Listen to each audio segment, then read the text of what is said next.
ഏറിയ ബലത്തോടെ കൃപയോടെ ദൈവമേ നിലനിർത്തണമേ.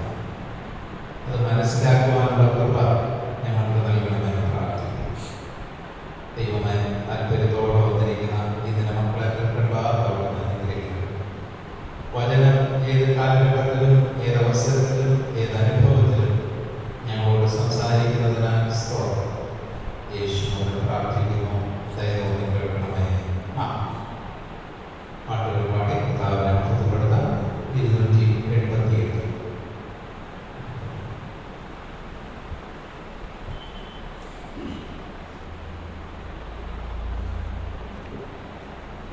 Amen.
ദൈവത്തിൻ്റെ അതിപരിശുദ്ധനാമം വാഴ്ത്തപ്പെടുമാറാകട്ടെ.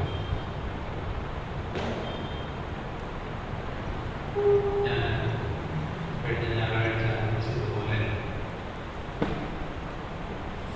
ഈ ബൈബിൾ സ്റ്റഡി പഠിക്കാനും കേൾക്കാനും താല്പര്യമുള്ളവരും താല്പര്യമില്ലാത്തവരും പിന്നെ വരണമെന്നുള്ളത് അങ്ങനെ താല്പര്യമില്ലാത്തതിൻ്റെ കൂടെ ഉള്ളതുകൊണ്ട് ദൈവത്തെ സ്തുതിക്കുന്നു. ഞാനിങ്ങനെ ഒരാളോട് സംസാരിച്ചപ്പോൾ പറഞ്ഞു, ഞങ്ങൾക്കൊന്നും മനസ്സിലാകുന്നില്ല, കളികളുടെ വാക്കുകളാണ് ഞങ്ങൾക്ക് ഗ്രഹിക്കാൻ പറ്റുന്നതിനേക്കാളും ഒരാൾ മനസ്സിലാകുന്നതിന് എനിക്ക് എന്ത് ചെയ്യാൻ പറ്റും? കഴിഞ്ഞ ഞായറാഴ്ച ഒരു സായം നമ്മുടെ പള്ളിയിലുണ്ട്. ഞങ്ങളെല്ലാവരും കണ്ടു. അയാൾ വെറും ഒരു സായമല്ല, അത് അമേരിക്കക്കാരനല്ല, അയാൾ ജർമ്മൻകാരനാണ്. ഒരു ജർമ്മൻകാരന് മലയാളം മനസ്സിലാക്കാൻ വലിയ പാടാണ്. നമുക്ക് ജർമ്മനും മനസ്സിലാക്കാൻ പാടില്ല. അതല്ല എൻ്റെ വിഷയം. ആരാധനകൾ കഴിഞ്ഞ അദ്ദേഹത്തെ പരിചയപ്പെട്ടു. അപ്പോൾ അദ്ദേഹത്തിന് കാപ്പി കൊടുക്കാൻ പറഞ്ഞു. അദ്ദേഹം എനിക്ക് കാപ്പി വേണം, എനിക്ക് പാലൊഴിച്ച് ചായ മതി. അപ്പോൾ അദ്ദേഹത്തിന് ചായ ഞാൻ കൊടുത്തു. അപ്പോൾ ഞാൻ പറഞ്ഞു, സോറി, കാര്യം നിങ്ങൾ നേരത്തെ ഇതിൽ പങ്കെടുക്കുന്നുവെന്ന് മനസ്സിലാക്കിയിരുന്നെങ്കിൽ ഞാൻ അത്യാവശ്യം രണ്ട് വാക്ക് ഇംഗ്ലീഷിൽ പറഞ്ഞായിരുന്നു. അതുകൊണ്ട് നിങ്ങളെ ഞാൻ കണ്ടത് ഏറ്റവും അവസാനമാണ് നിങ്ങളെ കാണുന്നത്. അദ്ദേഹം എന്നോട് പറഞ്ഞൊരു വാക്ക് പറയാൻ അദ്ദേഹം ദൈവത്തെ ആരാധിക്കുന്നതിന് എത്ര ഭാഷ മനസ്സിലാകുന്നത്? ഫീല് മതിയല്ലോ എന്ന്. ഇതെന്റെ വാക്കല്ല, അദ്ദേഹത്തിന്റെ വാക്ക്. എന്നോട് പറഞ്ഞത് ദൈവത്തെ ആരാധിക്കാൻ എന്തിനാണ് ഭാഷ മനസ്സിലാക്കുന്നത്? ആ ഫീല് മതിയല്ലോ എന്ന്. അദ്ദേഹം പറഞ്ഞു, എനിക്കതെല്ലാം മനസ്സിലായിരുന്നു. മനസ്സിലായെന്ന് പറഞ്ഞാൽ ഈ 1-ാം നൂറ്റാണ്ടിൽ വിശ്വാസികൾ ഒരുമിച്ച് കൂടിയിരുന്നപ്പോൾ പരിശുദ്ധാത്മാവ്, ആ സംഭവം നമുക്കറിയാം, അവർക്കെല്ലാം അവരുടെ സ്വന്തം ഭാഷയിൽ മനസ്സിലായി. അപ്പൊ അങ്ങനെയെങ്കിൽ ഭാഷ നമുക്കൊരു പ്രശ്നമാണ്. ആണോ? ഞാൻ ചോദിക്കട്ടെ, നമ്മളെല്ലാവരും ഇംഗ്ലീഷ് വലിയ പരിജ്ഞാനമുള്ളവർ ആണോ? അല്ല. ഈ ആനിമയ്ക്ക് അമേരിക്കയ്ക്ക് പോകാൻ ഒരു വിസ ഒരാൾ ഓഫർ ചെയ്യും. അവിടെ ഇന്റർവ്യൂ ചെല്ലണം. ചെല്ലുന്നത് ചെല്ലട്ടെ ചെല്ലട്ടെ. ഒരു മലയാളത്തിലാണ് അത്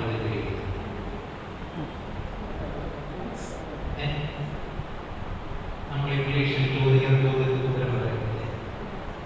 അതെല്ലാം മനസ്സിലായിട്ടൊന്നുമല്ല, എല്ലാം മനസ്സിലായിട്ടൊന്നുമല്ല. നമ്മൾ ചിലതൊക്കെ അങ്ങനെ മനസ്സിലാക്കുകയൊക്കെ ചെയ്യുക എന്ന് പറഞ്ഞാൽ ഇതായിരിക്കും എന്നുള്ള ഉദ്ദേശത്തിൽ നമ്മൾ ചെയ്യും എന്ന് പറഞ്ഞതുപോലെ എല്ലാം മനസ്സിലാക്കാൻ പറ്റത്തുമില്ല, എല്ലാം മനസ്സിലാക്കേണ്ടതുമില്ല. നമുക്ക് ദൈവം തമ്പുരാൻ ആവശ്യമുള്ളത് മനസ്സിലാക്കുന്നത് കഴിഞ്ഞ ആഴ്ച ഞാൻ വ്യക്തമായി പറഞ്ഞു. എന്ത് പറയണമെന്ന് നീ അങ്ങനെ ഭാരപ്പെട്ട കാര്യമൊന്നുമില്ല. ദൈവം തക്ക സമയത്ത് നിലനിർത്തും. ഞാൻ കഴിഞ്ഞ ആഴ്ച ഞാൻ പറഞ്ഞു, ഈ സമാചാരം നേരത്തെ കൊടുക്കുമെന്ന് പറഞ്ഞ് ഞാനൊരു പാട്ടാക്കി. കോട്ടയം കാര്യം സെന്റ് ആൻഡ്രൂ ഭാഗത്താൻ ആൻഡ്രൂ സ്വദേശിയെ കുറിച്ചും വയലത്തര അവാചന സ്വദേശിയെ കുറിച്ചും ഈ എൻ്റെ കുഞ്ഞു മനസ്സിൽ അവർ പ്രസംഗിച്ച ദാനിയേലിനെ കുറിച്ച് പ്രസംഗിച്ച പ്രസംഗമൊന്നും എൻ്റെ മനസ്സിൽ ഓർമ്മയില്ല, പക്ഷേ ഒരു വാചകം മനസ്സിൽ. അപ്പോൾ അവർ പറഞ്ഞത് 2-ാം അധ്യായത്തിൻ്റെ ഒരു ഭാഗമാണ് പറയുന്നത്. രാജാവ് കൽദയരോട് ഉത്തരമരുളി ചെയ്തു, സ്വപ്നവും അർത്ഥവും വ്യാഖ്യാനിക്കാൻ കഴിയാത്തവനെ ഞാൻ അവൻ്റെ ഭവനത്തെ കൽക്കുന്നുകളാക്കി അവനെ ശകലിച്ച് കളി ചെയ്യുന്നു എന്ന് പറഞ്ഞു. എന്നിട്ടൊരു അതിൻ്റെ അർത്ഥം അദ്ദേഹം വാക്കിന് ഓർമ്മയുണ്ട്, പക്ഷേ പ്രസംഗം ഓർമ്മയില്ല. എന്നിട്ട് അദ്ദേഹം പറഞ്ഞു, ഇനി കാലങ്ങളും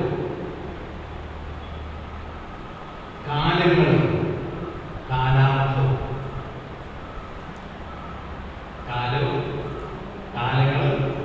കാലാർത്ഥവും അപ്പൊ നമ്മൾ വായിച്ചാൽ നമുക്കെന്ത് മനസ്സിലാക്കും? ഇപ്പൊ നമുക്ക് മനസ്സിലാക്കുമായിരിക്കും. അന്ന് എന്റെ കുഞ്ഞു മനസ്സിൽ ഇതെന്താണ് സംഭവം? അദ്ദേഹം പറഞ്ഞു, കാലം എന്ന് പറഞ്ഞാൽ ഒന്ന് ഏകവചനം, കാലങ്ങൾ എന്ന് പറഞ്ഞാൽ ബഹുവചനം. അപ്പൊ എന്തായി? 2, 1, 3. കാലാർത്ഥം എന്ന് പറഞ്ഞാൽ അർദ്ധവർഷം എന്ന് പറഞ്ഞാൽ പകുതി. അപ്പോൾ മൊത്തത്തിൽ എത്ര വർഷം? 3.5 വർഷം. മനസ്സിലായി? മലയാളത്തിൽ എഴുതിയിരിക്കുന്നു. കാലങ്ങൾ കാലാർത്ഥം എന്ന് പറഞ്ഞാൽ ഇനി 3.5 വർഷം കഴിഞ്ഞതിന് ശേഷം എന്ന് പറഞ്ഞത് സമാചാരം പറഞ്ഞു. പറയാൻ എല്ലാം ഒന്നും മനസ്സിലാക്കാൻ പറ്റത്തില്ല. 30 വർഷം തുടർച്ചയായി കുർബാന എഴുതിയിട്ട് കാണാതെ ചൊല്ലാൻ എനിക്കറിയില്ല.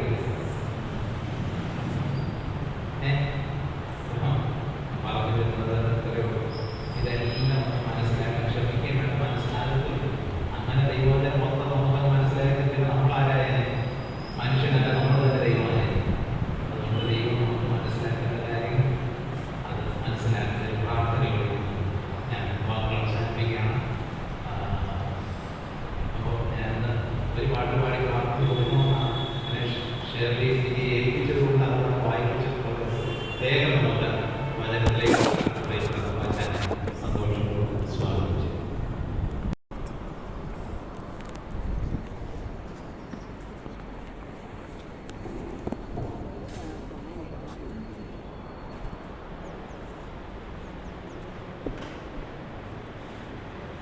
ദൈവനാമത്തിന് മഹത്വം ഉണ്ടാകട്ടെ. ബഹുമാനപ്പെട്ട അച്ഛൻ, കർത്താവിൽ സ്നേഹം നിറഞ്ഞ സഹോദരങ്ങളെ, എല്ലാവർക്കും വീണ്ടും വരുന്നവനായിരിക്കുന്ന യേശു ക്രിസ്തുവിൻ്റെ നിസ്തുല്യ നാമത്തിൽ സ്നേഹ വന്ദനങ്ങൾ അറിയിക്കുന്നു. ഇപ്പോഴാണ് എനിക്ക് മനസ്സിലായത്, എനിക്ക് ഭാഷ ഏതാണ്ട് അറിയാം. ഞാൻ വിചാരിച്ചുകൊണ്ടിരുന്നു എനിക്ക് ഭാഷയൊന്നും വലിയ വശമില്ല. മൈക്ക് ഉണ്ടല്ലോ, ക്ലിയർ അല്ലയോ?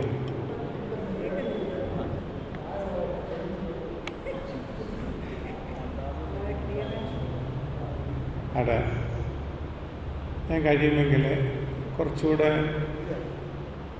ലളിതമായിട്ട് പറയാനായിട്ട് ശ്രമിക്കാമെന്നേ പറയുന്നുള്ളൂ. പ്രാർത്ഥനാപൂർവ്വം നമ്മൾ ഇതിൽ സംബന്ധിക്കാം. അപ്പോൾ നമുക്കത് കൂടുതൽ അനുഗ്രഹത്തിന് മുഖാന്തരമായിട്ട് എനിക്കൊരു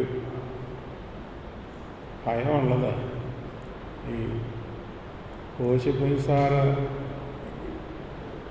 വലിയ താല്പര്യത്തോടാണ് ദാനീയപ്രവചനം പഠിക്കാനായിട്ട് സാറിനെ ഇവരെല്ലാവരും കൂടെ ഓടിക്കും. നല്ല ഒന്നാന്തര ഉപവാസ പ്രാർത്ഥന ഉണ്ടായിരുന്നു, അത് വെറുതെ നശിപ്പിച്ചു. അന്ന് പലരും ഇല്ലല്ലോ ഇവിടെ, അന്ന് പലരും ഒന്നുകൊണ്ടിരുന്ന പലരും ഇല്ല. അപ്പോൾ അതുകൊണ്ട് ഞാൻ ആദ്യമേ ക്ഷമ ചോദിക്കുകയാണ്. സാറിൻ്റെ റിക്വസ്റ്റും അച്ഛൻ്റെ താല്പര്യവും കൊണ്ടാണ് ഞാൻ ഈ ദൗത്യം ഏറ്റെടുക്കുന്നത്. ഇത് പഠിക്കാനായിട്ടുള്ള പ്രധാനപ്പെട്ട ഒരു കാരണം 2011 എൻ്റെ ജീവിതത്തിലുണ്ടായ ഒരു ഭയങ്കര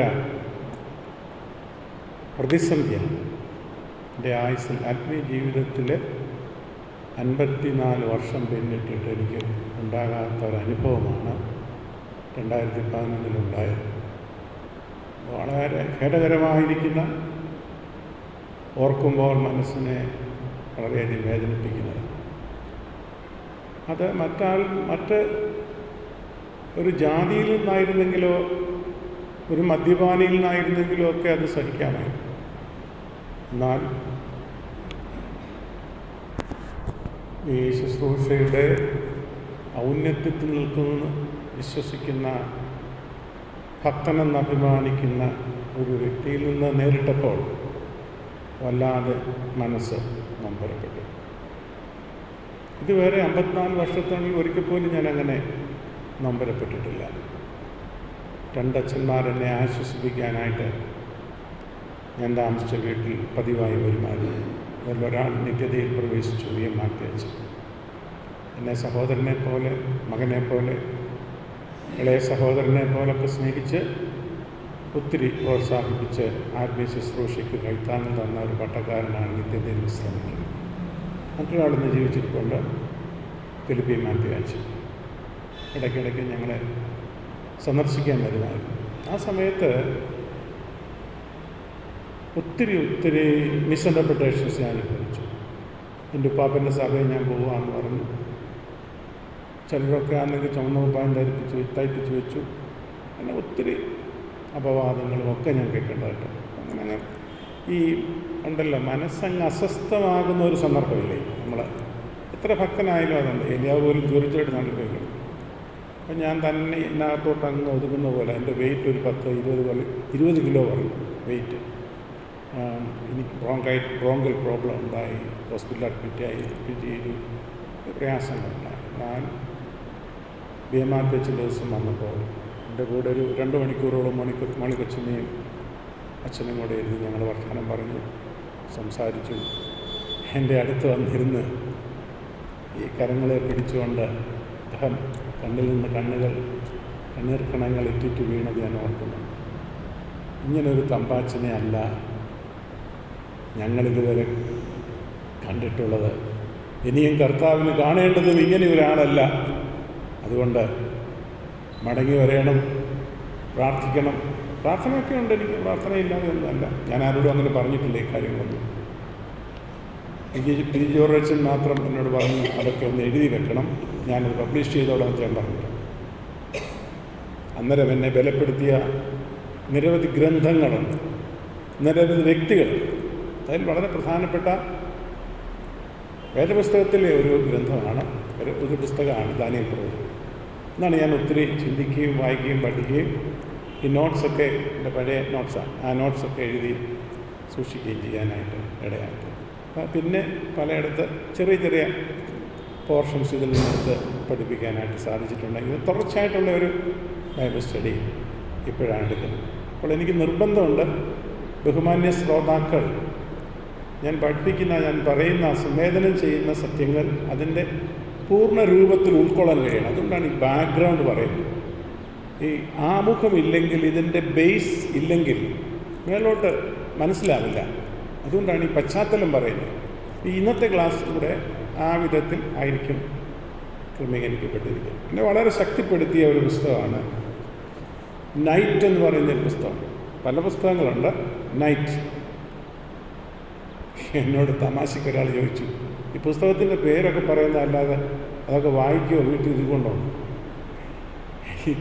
ഇത് 1985 സമാധാനത്തിനുള്ള നൊബേൽ പ്രൈസ് ലഭിച്ച ഏലി വിസൽ എന്ന് പറയുന്ന യഹൂദൻ തൻ്റെ 1944-45 കാലഘട്ടത്തിൽ ലോകമഹായുദ്ധത്തിൽ തനിക്ക് നേരിട്ട ക്രൂരമായ പീഡനത്തിൻ്റെ അനുഭവങ്ങളുടെ അനുസ്മരണമാണ് ഈ പുസ്തകത്തിലുള്ളത്. ഇത് ബോസ്റ്റൺ യൂണിവേഴ്സിറ്റിയിലെ ടെക്സ്റ്റ് ബുക്കാണ് ഈ പുസ്തകം. ഇത് കണ്ണീരോടുകൂടി എല്ലാവരും നമുക്ക് വായിക്കാനായിട്ട് സാധിക്കുന്നില്ല. സ്വന്തം കണ്ണിൻ്റെ മുൻപിൽ വെച്ച് സ്വന്തം സഹോദരിയെയും അപ്പനെയും അമ്മയും കുഴിയിലേക്ക് വലിച്ചെറിയുന്ന ഹൃദയഭേദകമായ കാഴ്ച കണ്ട ഒരു ചെറുപ്പക്കാരൻ, ഒരു ബാലൻ, വെടിയേറ്റ് തളർന്നു വീണ് മരിച്ചുപോയെന്ന് കരുതി ഉപേക്ഷിച്ചു പോയതാണ്.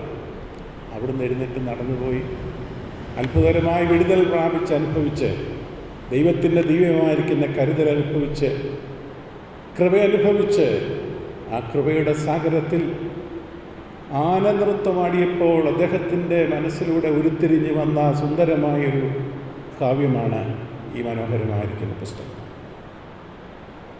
അടുത്ത സമയത്ത് എന്നെ വളരെയധികം ചിന്തിപ്പിച്ച മറ്റൊരു പുസ്തകമാണ്, ഞാൻ കഴിഞ്ഞ ദിവസം പറഞ്ഞു, ഇ.എം. ബൗൺസിൻ്റെ കാര്യം. E M. Bounds, power through prayer. അദ്ദേഹത്തിൻ്റെ വലിയ മറ്റൊരു പുസ്തകമുണ്ട്, പ്രെയറിനെ കുറിച്ച് മാത്രം അദ്ദേഹം എഴുതുന്നത്.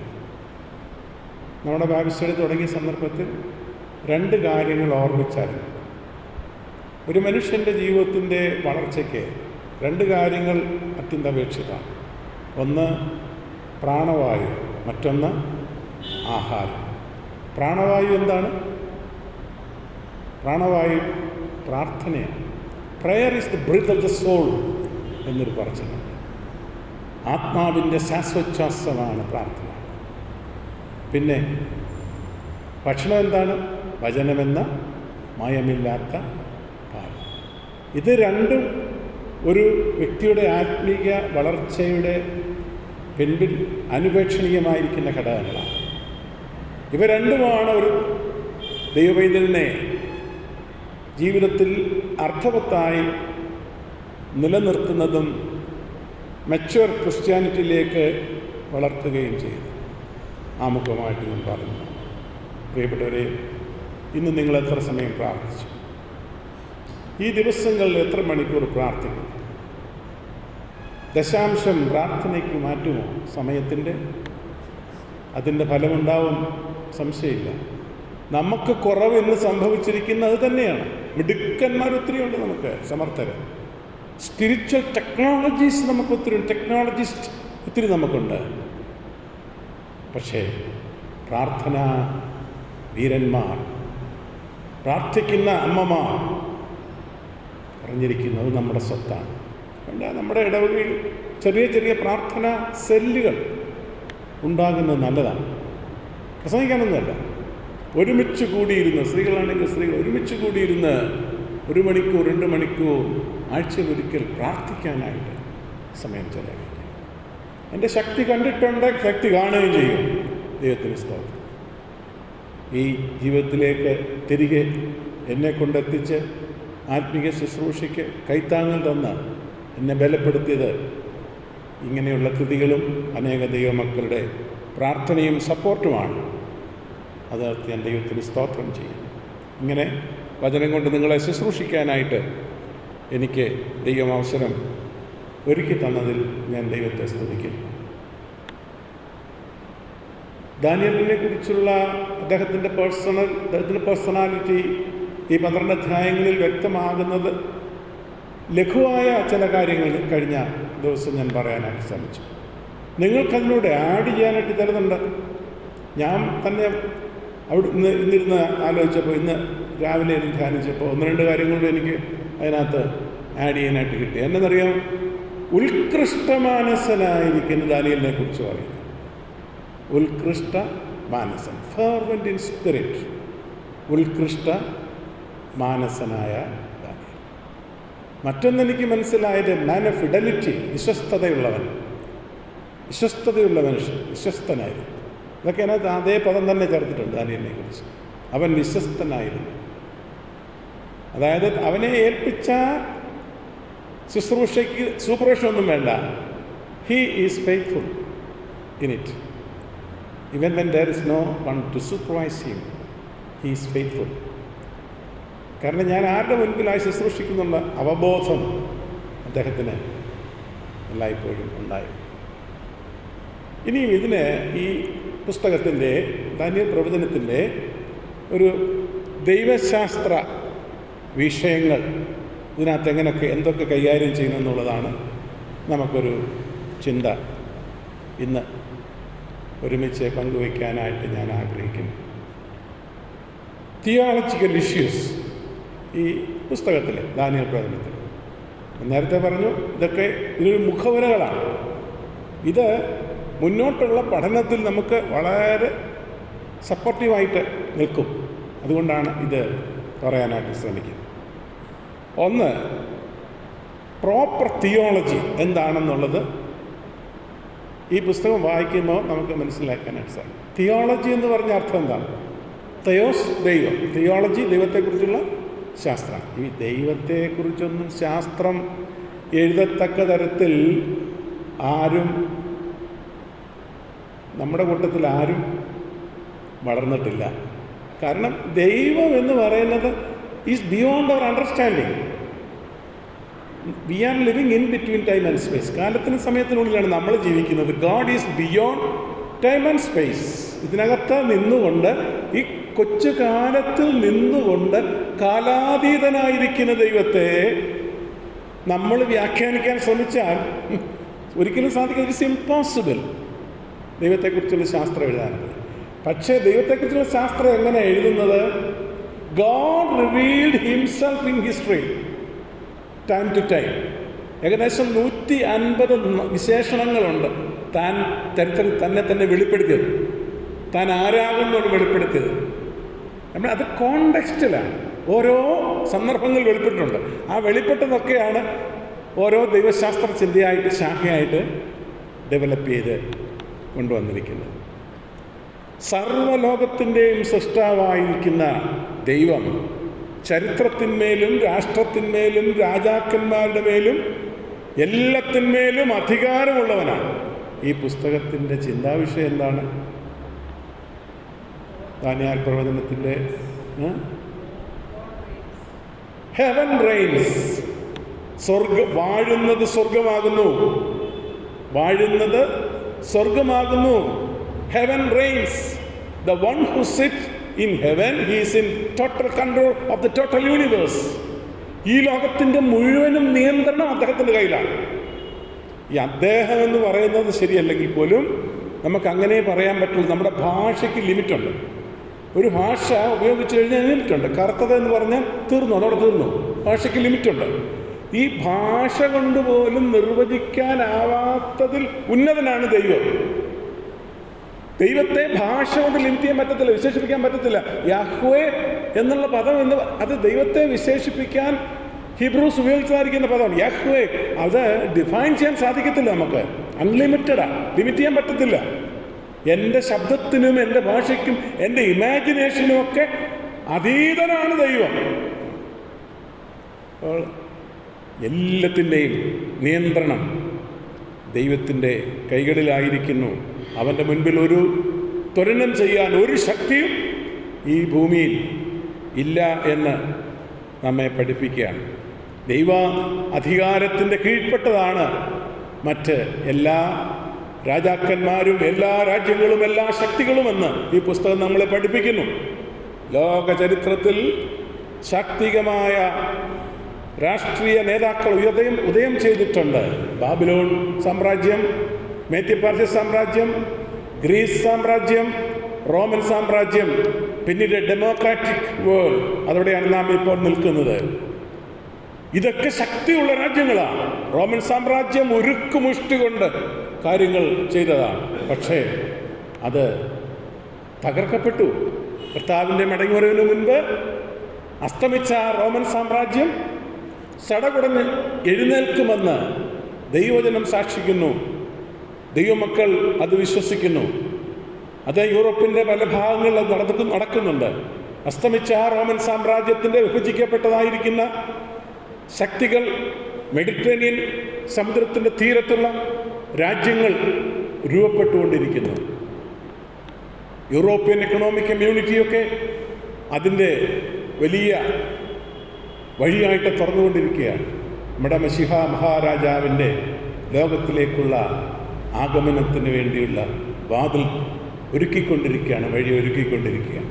സാന്ദർഭികമായി പരാമർശിച്ചുവെന്ന് മാത്രം. 4-ാം അധ്യായത്തിൻ്റെ 37-ാമത്തെ വാക്യത്തിൽ അവൻ താഴ്മയുള്ളവനെ ഉയർത്തുന്നു, താഴ്മയുള്ളവനെ ഉയർത്തുന്നു, നിഗളികളെ തകർത്ത് കളയുന്നു. ദൈവത്തോട് നിഗളിച്ചും അഹങ്കരിച്ചും ആർക്കും ഈ ഭൂമിയിൽ അധികകാലം മുന്നോട്ട് പോകാനാവില്ല. എൻ്റെ പ്രതാപ മഹാത്മ്യത്തിന് വേണ്ടി ഞാൻ പണിത മഹതിയാം ബാബിലോൺ ഇതല്ലയോ എന്ന് നോക്കി ഉള്ളത്തിൽ അഹങ്കരിച്ചിരിക്കുമ്പം സ്വർഗം കണ്ടു. ഞാൻ തന്നതുകൊണ്ട് നീ ഇത് പണിതിട്ട്, ഞാൻ തന്നതുകൊണ്ട് നീ ഇത് ഉണ്ടാക്കിയിട്ട് എനിക്ക് മഹത്വം കരയറ്റാതെ സ്വയം മഹത്വം എടുക്കാൻ നീ ആഗ്രഹിച്ചെങ്കിൽ നിന്നെ ഞാൻ മനുഷ്യവേഷത്തിൽ നിന്നും മനുഷ്യരൂപത്തിൽ നിന്നും മാറ്റി എവിടെ കൊണ്ടുപോകും? മൃഗങ്ങളുടെ ഇടയിൽ കൊണ്ടുപോകും. മൃഗങ്ങളുടെ കൂട്ടത്തിൽ കൊണ്ടുപോയി അദ്ദേഹത്തെ, അല്ലേ? ഞാൻ ആ അസുഖത്തിൻ്റെ പേര് പറഞ്ഞു, ആർക്കും ഇപ്പം മനസ്സിലായി, പറഞ്ഞിട്ടൊന്നും വലിയ കാര്യമില്ല. ലൈക്കൻട്രോഫി അതൊരു മാനസിക രോഗമാണ്. മൃഗത്തെ പോലെ ശരീരത്തിൽ രോമം വളരുക, നഖം വളരുക, ഈ വായിൽ നിന്ന് സലൈവയൊക്കെ ഇങ്ങനെ കുഴിഞ്ഞുകൊണ്ടിരിക്കുക. അങ്ങനെ സ്വയം രാജസ്ഥാനത്ത് നിഷ്കാസിതനായി പ്രവചിച്ച സമയം വരെയും അത് കഴിഞ്ഞ് അവന് സുബോധം വന്ന് മടങ്ങി വന്നെന്നാണ്. അഹങ്കരിക്കരുത്. ദൈവത്താൽ അല്ലാത്ത ഒരധികാരവുമില്ലെന്ന് ദൈവത്തിൻ്റെ വചനം പഠിപ്പിക്കുന്നുണ്ട്. ദൈവത്താൽ അല്ലാതെ ഒരധികാരവുമില്ല. ദൈവം നിന്നെ ഏതെങ്കിലും ഒരു സ്ഥാനത്താക്കിയെങ്കിൽ ആക്കിയ സ്ഥാനം അതിൻ്റെ മഹത്വം കണ്ട് അഹങ്കരിക്കരുത്. അഹങ്കരിച്ചാൽ തകർത്ത് കളയും ദൈവം. ഇത് നമുക്കൊരു പാഠമാണ്. നമുക്ക് അല്പമേ ഉള്ളെന്ന് വിചാരിക്കാം, പക്ഷെ അല്പമേ ഉള്ളതിൽ ദൈവം തന്നതാണെന്നുള്ള ബോധ്യമല്ലാതെ നിന്റെ കരത്തിൻ്റെ മഹത്വം കൊണ്ട് സൃഷ്ടിച്ചെടുത്തത് ആർജിച്ചെടുത്തതാണെന്നുള്ള അഹന്തയും ഗർവവും ജീവിതത്തിലുണ്ടായിട്ട് ദൈവത്തെ മറന്നുകൊണ്ടുള്ള ജീവിതമാണെങ്കിൽ അതിനെതിരെ ദൈവത്തിന് ന്യായീനതയുണ്ടെന്ന് വിവക്ഷ. ദൈവവചനം ശക്തമായി അങ്ങനെ നമ്മളെ പഠിപ്പിക്കും. ദൈവശാസ്ത്രമാണ് അത് ഇതിനകത്ത് ശക്തമായി പാക്ക് ചെയ്ത് വെച്ചിരിക്കുകയാണ്. ദൈവത്തിന് സ്തോത്രം. തൻ്റെ വിശുദ്ധർക്ക് വേണ്ടി, അതൊക്കെ വായിക്കുമ്പം ഉള്ളം തുടിക്കണം. തൻ്റെ വിശുദ്ധർക്ക് വേണ്ടി, തന്നോടൊത്ത് തനിക്ക് വേണ്ടി, തൻ്റെ ലോകത്തിൽ വേർതിരിക്കപ്പെട്ട് ജീവിക്കുന്ന തൻ്റെ മക്കൾക്ക് വേണ്ടി അത്ഭുതങ്ങളെ പ്രവർത്തിക്കാൻ കഴിയുന്ന ഒരു ദൈവം ജീവിക്കുന്നുണ്ട്. സ്തോത്രം. To be with the Lord and for the Lord and with the Lord. ദൈവത്തോടൊത്ത്, ദൈവത്തിന് വേണ്ടി, ദൈവത്തിൻ്റെ ലോകത്തിൽ ജീവിക്കുന്ന ഭക്തന് വേണ്ടി, വിശുദ്ധന് വേണ്ടി അത്ഭുതം പ്രവർത്തിക്കാൻ ഒരു ദൈവമുണ്ടെന്ന് അത് രാജാവിന് കാണത്തില്ല. പക്ഷേ അത് ദാനിയേലിനറിയാം, അവൻ്റെ ഉള്ളത്തിനറിയാം.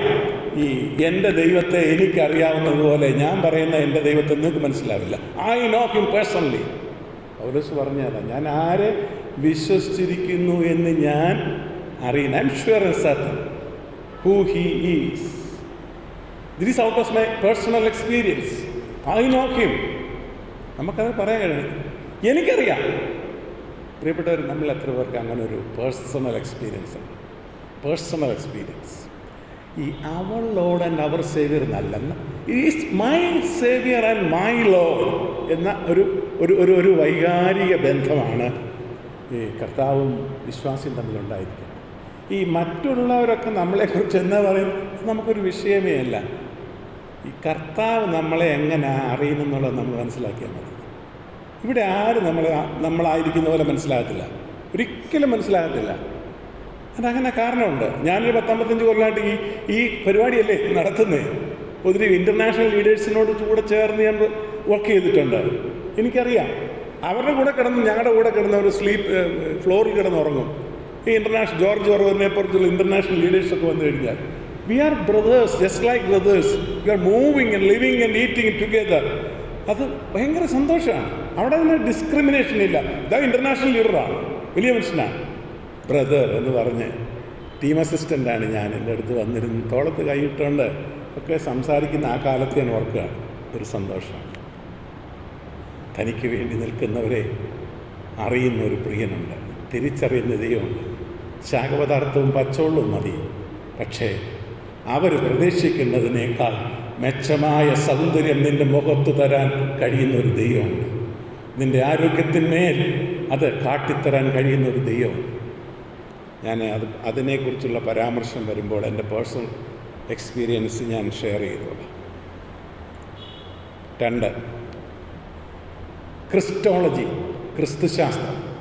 ഈ ക്രിസ്തു എന്ന പേര്, ക്രൈസ്റ്റ് എന്ന പേരൊന്നും അതിനകത്ത് ഇല്ല എങ്കിൽ പോലും ക്രിസ്തുവിനെ പറ്റിയുള്ള ഉപദേശം വളരെ വ്യക്തമായി രേഖപ്പെടുത്തിയിട്ടുണ്ട്.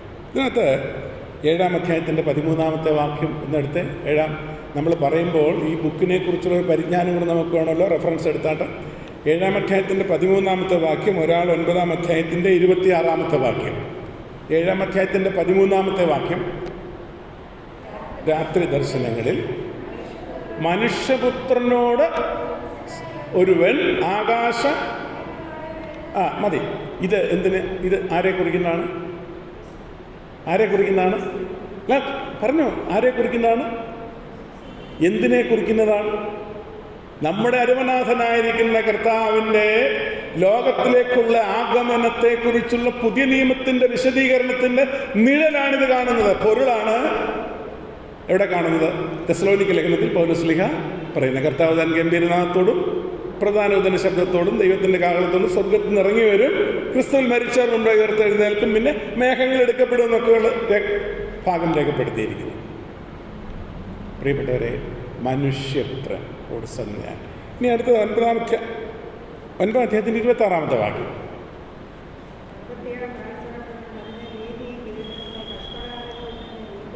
ഉം 62 ആഴ്ചവട്ടം കഴിയുമ്പോൾ അഭിഷിക്തൻ ഛേദിക്കപ്പെടും. നമ്മൾ 70 ആഴ്ചവട്ടത്തെക്കുറിച്ചുള്ള പഠനം വരും, അപ്പോൾ നമുക്ക് പഠിക്കാവുന്ന ഇത്. പക്ഷേ എൻ്റെ വിഷയം എന്താണ്? ക്രിസ്റ്റോളജി ഇതിനകത്തുണ്ടോ എന്നുള്ളതാണ്. യെസ്, അഭിഷിക്തൻ, ഗോഡ്സ് അനോയിന്റഡ് വൺ. അതാരാണ്? നമ്മുടെ കർത്താവായ യേശു ക്രിസ്തു, അഭിഷിക്തൻ. അപ്പോൾ ക്രിസ്തുവിനെ കുറിച്ചുള്ള ഉപദേശവും ഇതിനകത്ത് രേഖപ്പെടുത്തിയിട്ടുണ്ട്. അഭിഷിക്തൻ ഛേദിക്കപ്പെടുമെന്ന് പറഞ്ഞ അർത്ഥം എന്താണ്? കർത്താവായ യേശു ക്രിസ്തുവിൻ്റെ ക്രൂശുമരണത്തെക്കുറിച്ച് പ്രസ്താവിക്കുന്ന ഒരു കാര്യമാണ്. ദൈവത്തിന് സ്തോത്രം. 3, സോറ്റീരിയോളജി, രക്ഷാശാസ്ത്രം. ദൈവിക വീണ്ടെടുപ്പിൻ്റെ പദ്ധതി പരോക്ഷമായിട്ട് പരാമർശിക്കുന്നു. പീഡനത്തിൻ്റെ നടുവിൽ അടിമത്തത്തിലുള്ള ജനത്തിന് വീണ്ടെടുക്കപ്പെടുമെന്നൊരു പ്രത്യാശ നൽകുന്നുണ്ട്. യിരെമ്യാവിൻ്റെ പുസ്തകം കയ്യിൽ പിടിച്ചുകൊണ്ടാണ് ദാനിയേൽ അവിടെ കഴിഞ്ഞുവിടുന്നത്. ആ യിരെമ്യാവിൻ്റെ പുസ്തകം പരാമർശിക്കുമ്പോൾ അതിനകത്ത് രേഖപ്പെടുത്തിയിരിക്കുന്ന സത്യം കണ്ടു. 70 വർഷം കഴിയുമ്പോൾ ഞങ്ങൾക്കൊരു വിടുതലുണ്ട്, ഞങ്ങൾക്കൊരു വീണ്ടെടുപ്പുണ്ട്, അടിമത്തത്തിൽ നിന്നൊരു വിമോചനമുണ്ട്. രക്ഷാശാസ്ത്രം, ഒരു വീണ്ടെടുപ്പ്, ഒരു വിടുതല് ഭംഗിയായി പരാമർശിക്കുന്നു. കോരേശ് എന്ന് പറയുന്ന അഭിഷക്തനിൽ കൂടെ അതിന് വഴിയൊരുക്കുന്നതിനെക്കുറിച്ച് രേഖപ്പെടുത്തിയിട്ടുണ്ട്.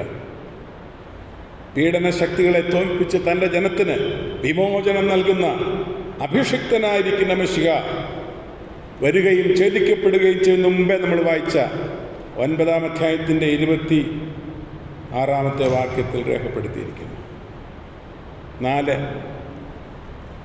ന്യൂമറ്റോളജി എന്ന് പറഞ്ഞാൽ എന്താ? ആത്മശാസ്ത്രം, പരിശുദ്ധാത്മാവിനെ കുറിച്ചുള്ള ശാസ്ത്രം. ഈ തിയോളജിയുടെ ഒരു 10-19 ശാഖകളോടുണ്ട് പഠിക്കാൻ. അച്ഛനൊക്കെ ഡീറ്റെയിലായിട്ട് പഠിച്ചാണ്. ഞാൻ ഡിപ്ലോമയെ പഠിച്ചിട്ടുള്ളത്. ഡിപ്ലോമക്കാർക്ക് ഒത്തിരി പഠിക്കണ്ട, എഞ്ചിനീയർമാരെ പോലെ. വേണ്ട ഡീറ്റെയിൽ പഠിക്കണ്ട. അതാണ്ട് BTH ഉള്ള പുള്ളികൾ ഇരിപ്പുണ്ട്. എനിക്കത്രയും വേണ്ട. എനിക്കത്രയില്ല, ഡിപ്ലോമകളുണ്ട്. എന്നാലും ഞാനിത് വായിച്ചിട്ടുണ്ട്. ഈ ദൈവശാസ്ത്രത്തിൻ്റെ ഈ ശാഖകളെക്കുറിച്ച് ആന്ത്രോപോളജി, ഹമാറ്റിയോളജി, ഇങ്ങനെ ഒത്തിരി ശാഖകളുണ്ട്. അപ്പോൾ ഡീമനോളജി, ഏഞ്ചലോളജി ഒക്കെ ഉണ്ട് ആ കൂട്ടത്തിൽ. അതൊക്കെ വായിച്ച് മനസ്സിലാക്കിയിട്ടുണ്ട്. ഒത്തിരിയൊന്നും ഞാൻ ഡീറ്റെയിൽ പഠിച്ചിട്ടില്ല, വായിച്ച് മനസ്സിലാക്കിയിട്ടുണ്ട്. കാരണം അല്ലെങ്കിൽ നിങ്ങൾ പറയാൻ പറ്റത്തില്ല. അതുകൊണ്ട് അതൊക്കെ പരിശോധിച്ചിട്ടുണ്ടെന്ന് മാത്രം.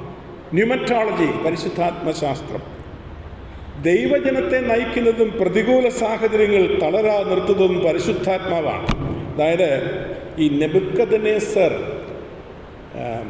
ദാനിയേലിനെ സംബോധന ചെയ്യുകയും വിശേഷിപ്പിക്കുകയും ചെയ്യുന്ന ഒരു റെഫറൻസ് ഉണ്ട്. 4-ാം അധ്യായത്തിൻ്റെ 8-ാമത്തെ വാക്യം. 4-ാം അധ്യായത്തിൻ്റെ 8-ാമത്തെ വാക്യം.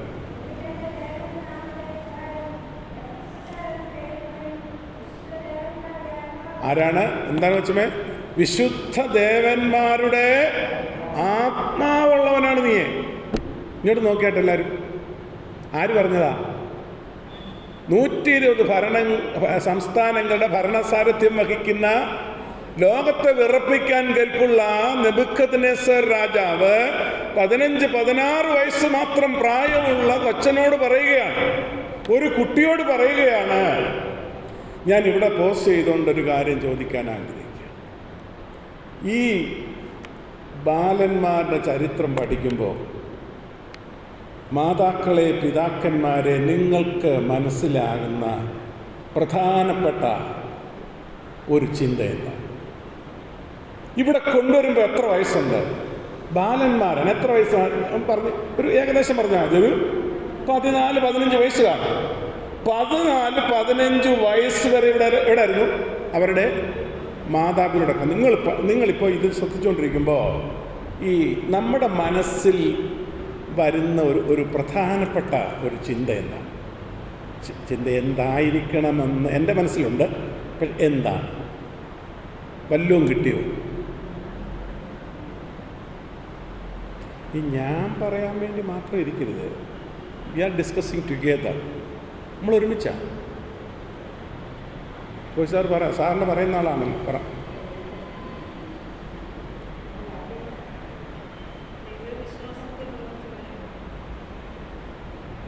ദൈവശാസ്ത്രം ഇങ്ങോട്ട് വിളമ്പണ്ട. ഓർത്ത് നോക്കിയേ, ഈ മതി.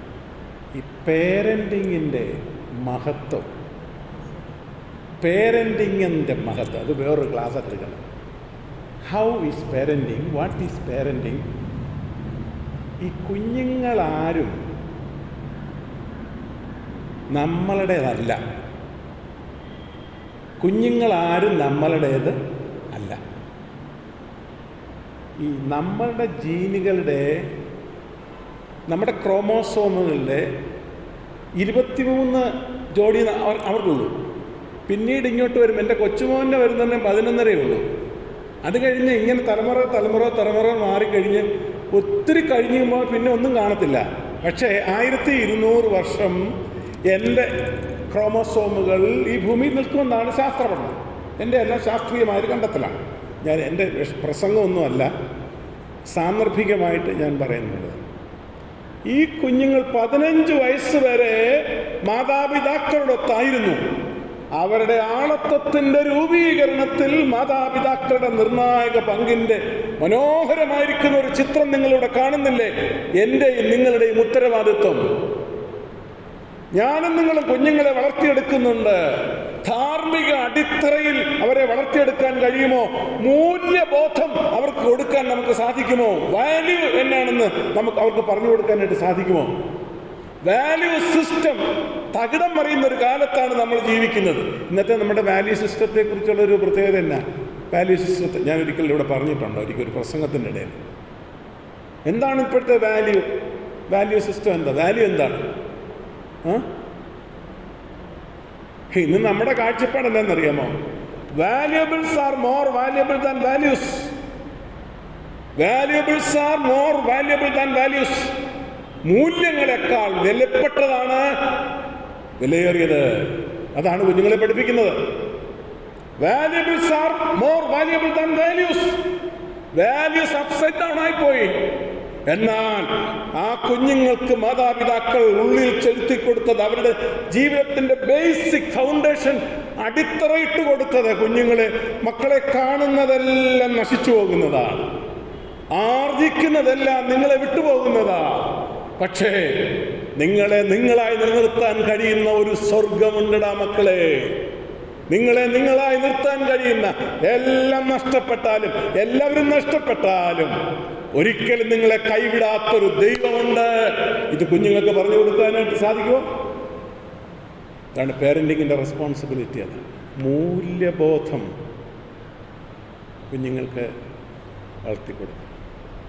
എൻ്റെ അമ്മ ഒറ്റ കൺവെൻഷനും പ്രസംഗിച്ചിട്ടില്ല, എൻ്റെ അമ്മ ഒരു കൂട്ടായ്മ പ്രാർത്ഥിച്ചിട്ടുമില്ലെന്ന് എൻ്റെ വിചാരം. ഒരു കട്ടിയുള്ള കണ്ണാടിയുണ്ട്, അമ്മച്ചിട്ടായിരിക്കുന്ന ഒരു പഴയ വ്യവസ്ഥ. നിങ്ങൾ ചിലർ കണ്ടു കാണും, എൻ്റെ അമ്മ ഇവിടെ വന്ന് എൻ്റെ കൂടെ താമസിച്ചു. ശരിക്കും വായിക്കാനൊന്നും അറിയത്തില്ല, ഇങ്ങനെ തപ്പി ചിലപ്പോൾ ഇത് വായിക്കും. അപ്പോൾ ഞാൻ ചെന്ന് ചോദിക്കും, മാതാവേ വായിക്കുന്നത് ഗ്രഹിക്കുന്നുണ്ടോ എന്നൊക്കെ ഞാൻ ചെന്ന് ചോദിക്കും. ഞാൻ മൂത്ത മോനാ, എന്നോട് ഭയങ്കര ഇഷ്ടമാണ്. അപ്പോൾ അമ്മയുടെ കുസൃതി കേൾക്കാൻ വേണ്ടി ഞാൻ പോയിക്കും, പോടാ എനിക്കിത്രയൊക്കെ മതി എന്ന് പറഞ്ഞ് അമ്മച്ചി മതി. പക്ഷേ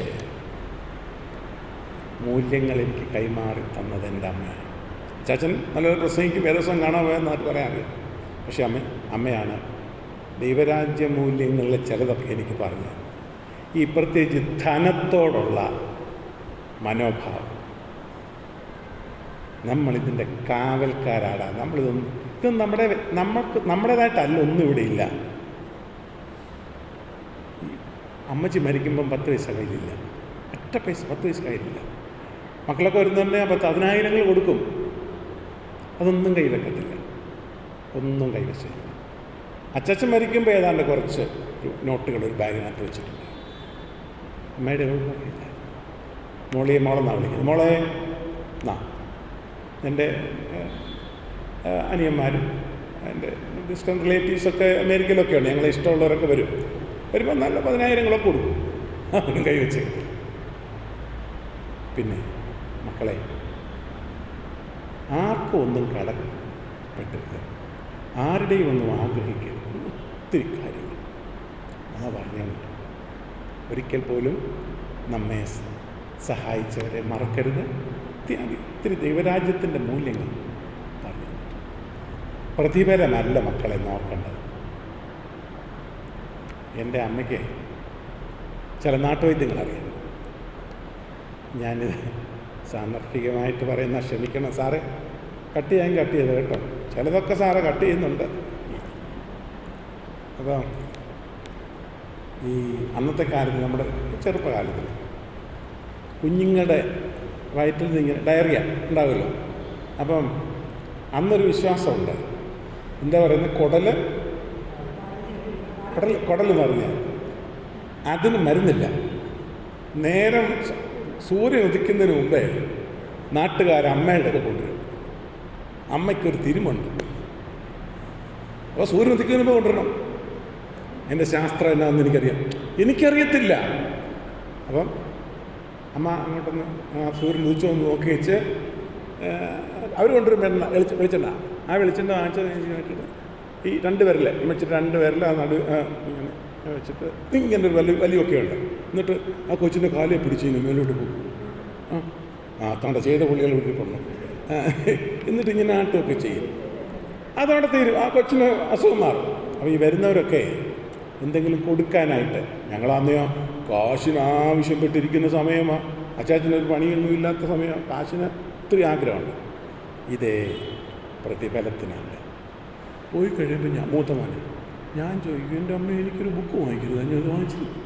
എൻ്റെ മക്കളെ ഞാനത് വാങ്ങിച്ചു പോയാൽ ഈ ശുശ്രൂഷയ്ക്ക് ഇതിൽ കൂടുതൽ എന്താ പഠിപ്പിക്കാനാണ്? വെച്ച കാര്യം ഞാൻ എന്ത് പറയാനെന്ന് പറഞ്ഞു.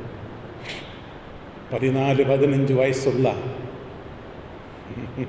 ഈ കുഞ്ഞുങ്ങൾ, ഈ 4 ബാലന്മാർ ആരോരുമല്ലാത്തൊരിടത്ത് നിൽക്കുമ്പോൾ അവരുടെ പേരൻസിന് നൽകിക്കൊടുത്ത മൂല്യബോധം അവരുടെ ഹൃദയത്തിൽ അവരുടെ ലൈഫിൻ്റെ പാർട്ടായി തീർന്നു. അത് അങ്ങോട്ട് വിഭജിക്കപ്പെടാത്ത പാർട്ടായി തീർന്നു. അത് ഡൽഹിയിലും കൽക്കട്ടയിലും ബാംഗ്ലൂരിലും നമ്മുടെ മക്കളെ പഠിക്കാൻ വിടും. തിരിച്ചു വരുമ്പോൾ മോൻ എന്തൊക്കെ കോപ്രായം കാണിച്ചോണ്ടാ വരുന്നത്. ചില പിള്ളേർ വരുമ്പോൾ ഇവിടെ ഇതേലൊരെണ്ണം കാണും. ഇത് ഇവിടെ ഒരുത്തോട് ചോദിച്ചു, നീ ആരാടാ? ഞാൻ ഇന്നാര് തന്നെയാണ്. എൻ്റെ ഒരു പെങ്ങടെ മോള് ഇവിടെ നോർത്ത് ഇന്ത്യയിൽ പഠിക്കാൻ പോയതാ. പോയിച്ചു വന്നപ്പം ഇവിടെ എല്ലാം ഏതാണ്ടൊക്കെ കുത്തി വെച്ചിരിക്കുന്നതാണ്. അപ്പോൾ ഞാൻ അവനെ വിളിച്ച് ചോദിച്ചു, നീ കസിനാ പാപ്പൻ്റെ മോനെ, എൻ്റെ അമ്മ മരിച്ചപ്പം വന്നാ. ഞാൻ ചെയ്തേടാ ആ കൊച്ചേതാടാ? അയ്യോ, മക്കളെ കണ്ട അറിയത്തില്ല. ഇല്ല, എനിക്ക് മനസ്സിലായില്ല. ഞാൻ വിചാരിച്ചു വല്ല ഹിന്ദുക്കൾ വല്ലതും ആയിരിക്കും, സോറി. എന്നിട്ട് സ്വോത്രം പറഞ്ഞ് നമ്മളതങ്ങ് എന്തോ പറയാനാ, അങ്ങനെയൊക്കെ അല്ലയോ ഇപ്പോൾ. നാടോടുമ്പോൾ നടുവേ ഓടിക്കോട്ടെ എന്നാ ശരിയാ. നെഞ്ചത്തടിച്ച് കരഞ്ഞുകൊണ്ട് വിളിച്ച് അച്ചായ പ്രാർത്ഥിക്കണമെന്ന് പറയുന്ന ധാരാളം മാതാക്കളുണ്ടെന്ന് അറിയാമോ? കോഹാബിറ്റേഷൻ അവർക്കിഷ്ടം. കല്യാണം വേണ്ട, അത്രേ ഞാൻ പറയുന്നുള്ളൂ. മൂല്യബോധം നമ്മുടെ കുഞ്ഞുങ്ങൾക്ക് നൽകാനായിട്ട് നമുക്ക് സാധ്യമായിട്ട്. നെബൂഖദ്നേസർ പറഞ്ഞു, നീ ആത്മാവുള്ളവനാണ്. ഈ വിശുദ്ധ വേദപുസ്തകത്തിൽ ലോകത്തിലെ ആ കാലഘട്ടത്തിൽ ഏറ്റവും ശക്തനായിരിക്കുന്ന ഭരണകർത്താവ് മറ്റൊരു മനുഷ്യനെക്കുറിച്ച് ഇങ്ങനെ സാക്ഷിച്ചിട്ടുണ്ട്. പറഞ്ഞു, ആരാ പറഞ്ഞു? പറ, എന്തു പറഞ്ഞു?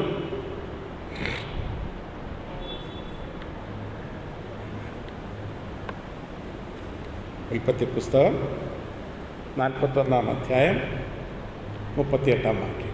ഉൽപ്പത്തി പുസ്തകം 41-ാം അധ്യായം 38-ാം വാക്യം.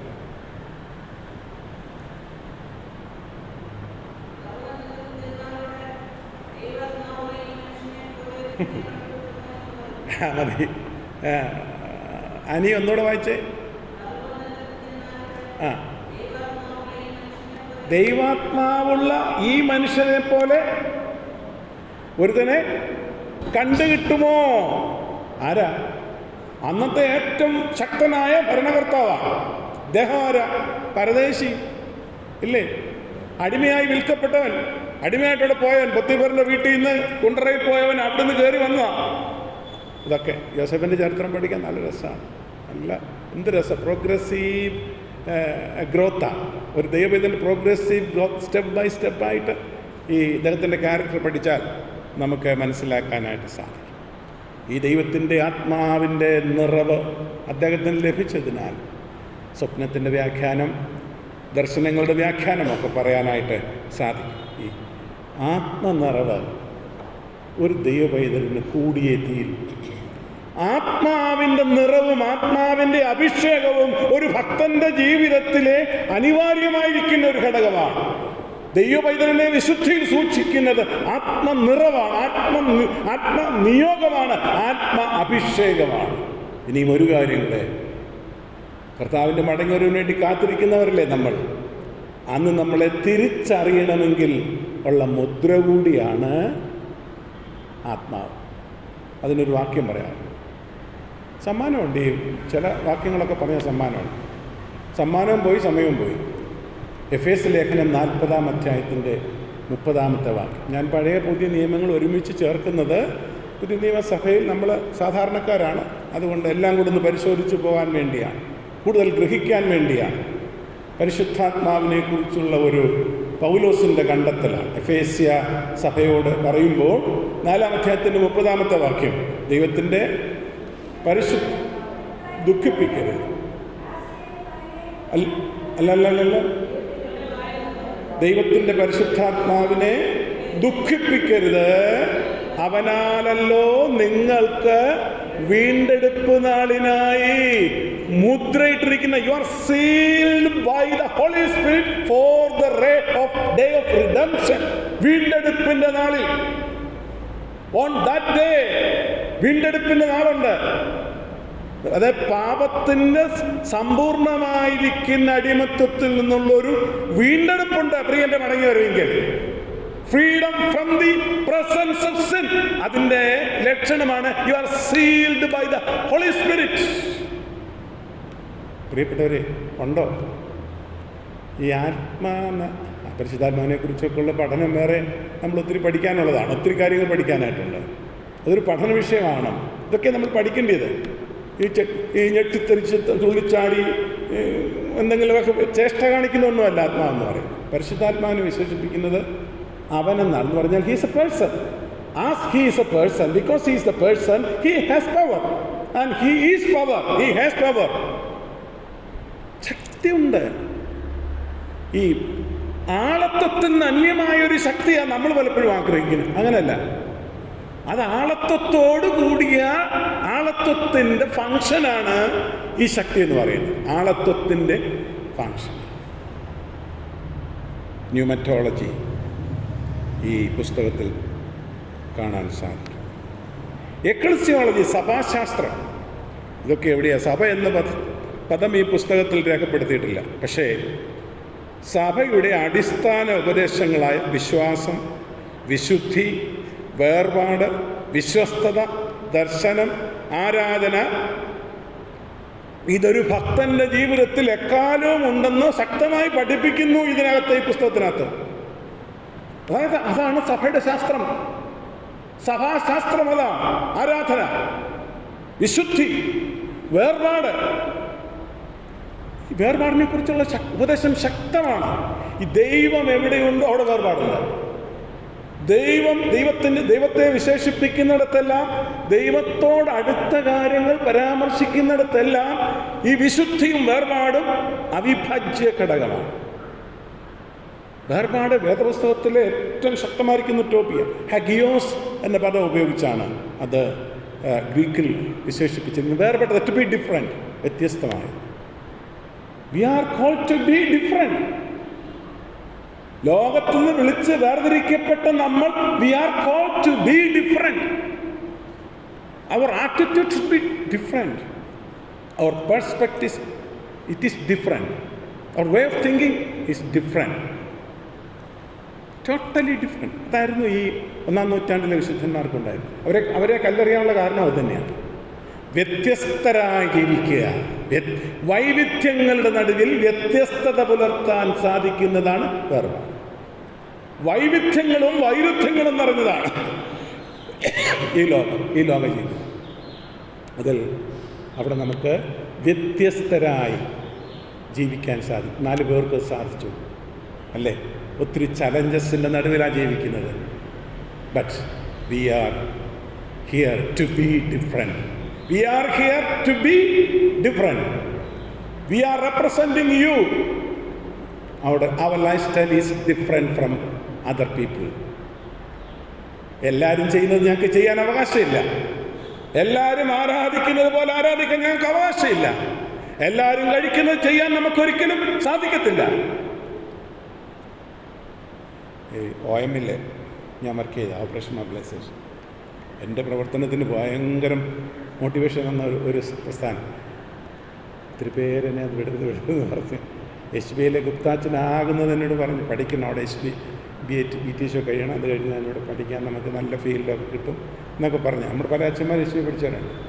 എൻ്റെ ഫാദർ പറഞ്ഞു അത് ബ്രദറുകാരുടെ നീ അവിടെ പഠിക്കുന്നത്.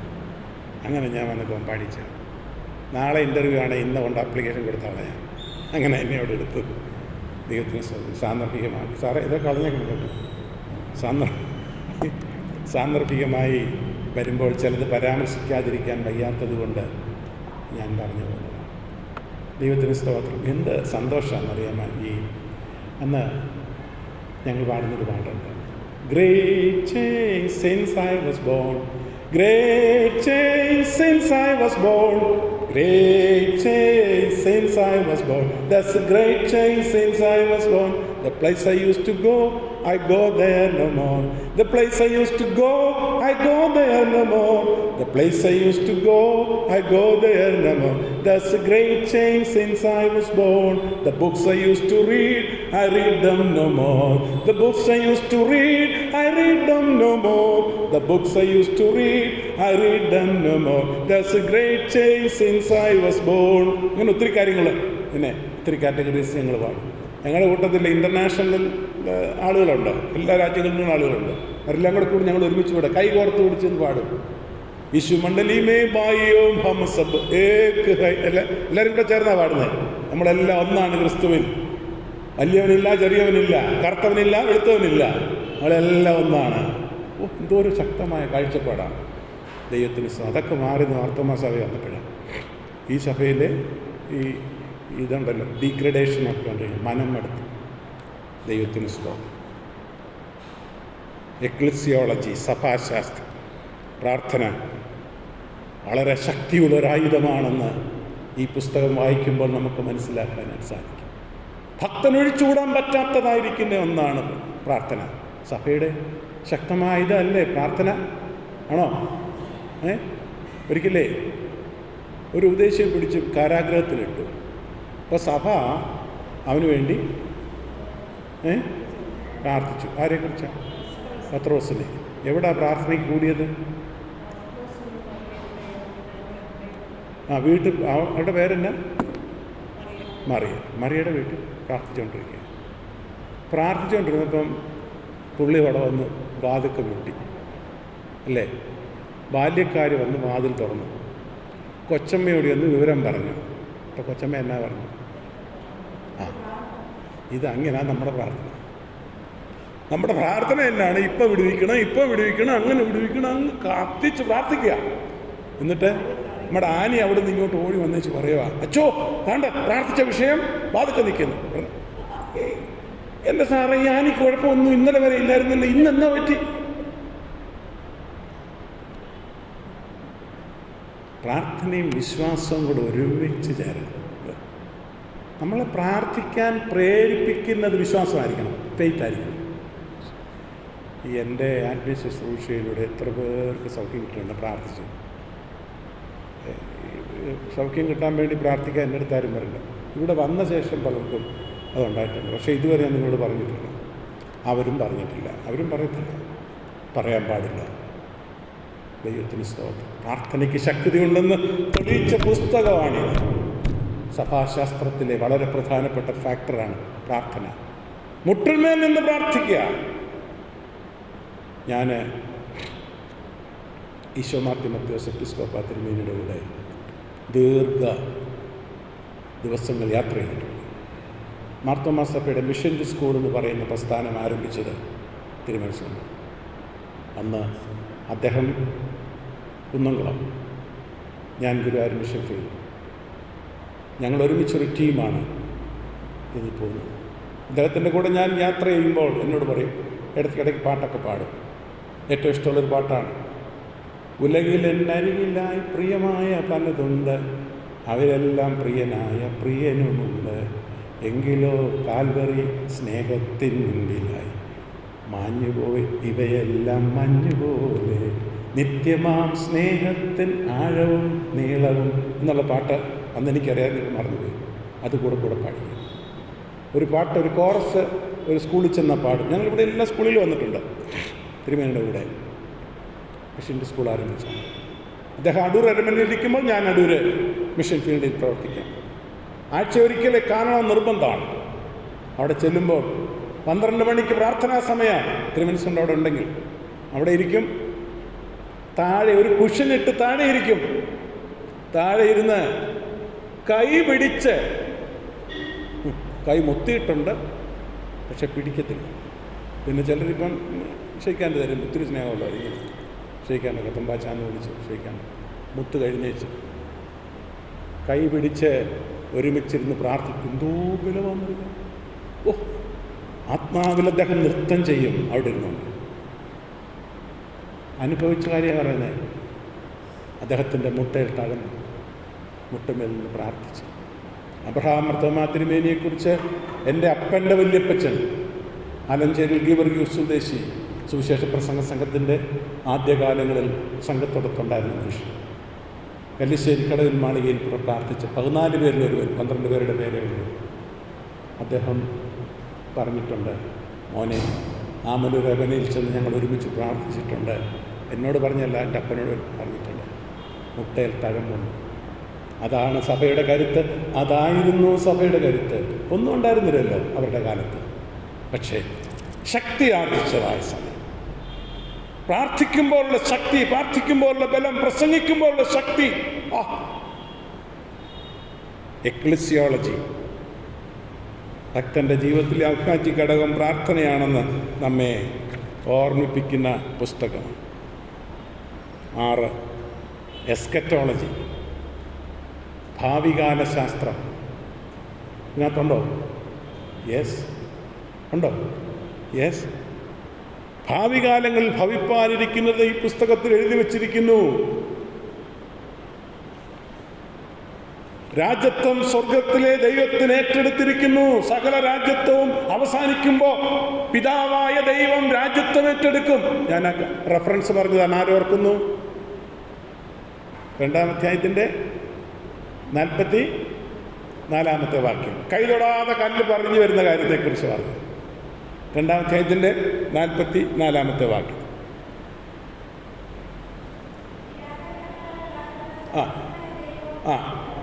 ഒരു നാളിലും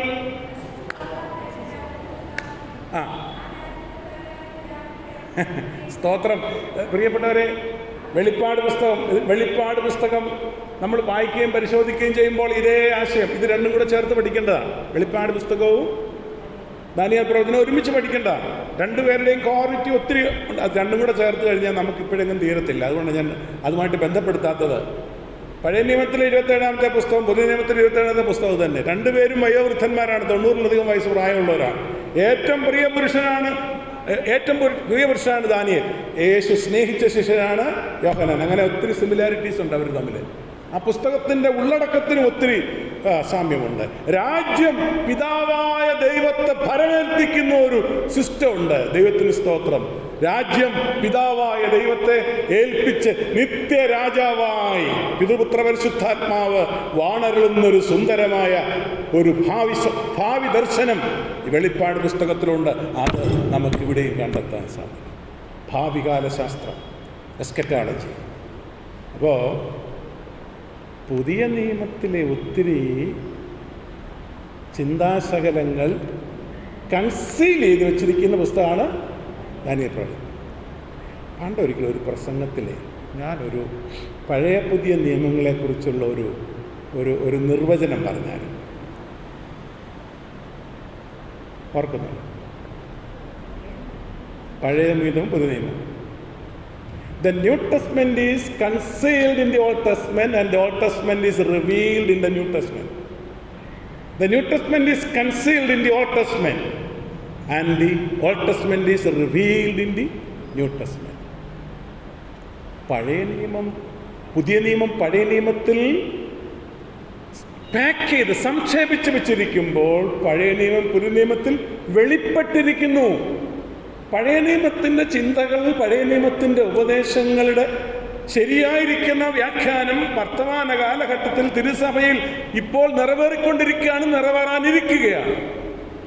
പ്രവചന ഭാഷയിൽ യോഹന്നാൻ അത് വെളിപ്പാട് പുസ്തകത്തിൽ രേഖപ്പെടുത്തിയിട്ടുണ്ട്. ദൈവത്തിന് സ്തോത്രം. അപ്പോൾ ഇന്ന് നമ്മൾ ചർച്ച ചെയ്യാനായിട്ട് ആഗ്രഹിച്ചത് ഈ പുസ്തകത്തിലെ ദൈവശാസ്ത്രത്തിൻ്റെ ചിന്തകളെക്കുറിച്ച് ആയിരുന്നു പറയാനായിട്ട് നമ്മൾ ശ്രമിച്ചത്.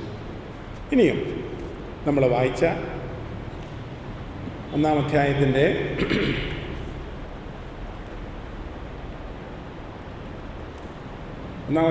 1 മുതൽ 3 വരെയുള്ള വാക്യങ്ങൾ ഒന്നുകൂടെ വായിക്കുകയാണ്. യഹൂദ രാജാവായ യെഹോയാക്കീമിൻ്റെ വാഴ്ചയുടെ 3-ാം ആണ്ടിൽ ബാബേൽ രാജാവായ നെബൂഖദ്നേസർ യെരുശലേമിലേക്ക് വന്നതിനെ നിരോധിച്ചു. കർത്താവ് യഹൂദ രാജാവായ യെഹോയാക്കീമിനെയും ദൈവത്തിൻ്റെ ആലയത്തിലെ പാത്രങ്ങൾ ചിലതിനെയും അവൻ്റെ കയ്യിൽ ഏൽപ്പിച്ചു. അവൻ അവയെ ശിനാർ ദേശത്ത് തൻ്റെ ദേവൻ്റെ ക്ഷേത്രത്തിലേക്ക് കൊണ്ടുപോയി ആ പാത്രങ്ങളെ അവൻ തൻ്റെ ദേവന്മാരുടെ ഭണ്ഡാരത്തിൽ വെച്ചു. അനന്തൻ രാജാവ് തൻ്റെ ഷണ്ഡന്മാരിൽ പ്രധാനിയായ അശ്പേനാസിനോട്, ഇസ്രായേൽ മക്കളിൽ രാജസന്ധികളിലും കുലീനന്മാരിലും വെച്ച് അംഗഭംഗമില്ലാത്തവരും സുന്ദരന്മാരും സകല ജ്ഞാനത്തിലും നിപുണന്മാരും അറിവിൽ സമർത്ഥന്മാരും വിദ്യാപരിജ്ഞാനികളും രാജധാനിയിൽ പരിചരിപ്പാൻ യോഗ്യന്മാരുമായ ചില ബാലന്മാരെ വരുത്തുവാനും അവരെ കൽദയരുടെ വിദ്യയും ഭാഷയും അഭ്യസിപ്പിപ്പാനും കൽപ്പിച്ചു. ഒന്ന് അത്രയും ഭാഗം ശരിയായിട്ട് നമ്മൾ മനസ്സിലാക്കാനായിട്ട് ശ്രമിക്കുമ്പോൾ ഈ 4 ബാലന്മാരെ BC 605 നെബൂഖദ്നേസർ യെരൂശലേം ആക്രമിച്ചപ്പോൾ ആദ്യമായി കൊണ്ടുവന്ന ആളുകളുടെ കൂട്ടത്തിൽപ്പെട്ടവരാണ്. 3 പ്രാവശ്യമായിട്ടാണ് യെരൂശലേം ആക്രമിക്കുന്നത്. നേരത്തെ അതൊക്കെ പരാമർശിച്ചതാണ്. അതിലാദ്യം കൊണ്ടുവന്ന ആളുകളാണ്. എന്നിട്ട് രാജാവ് പറയുകയാണ് അവരെ കൽദയരുടെ വിദ്യയും ഭാഷയും ഒക്കെ പഠിപ്പിക്കാനായിട്ട് അവരെ നിയോഗിക്കുകയാണ്.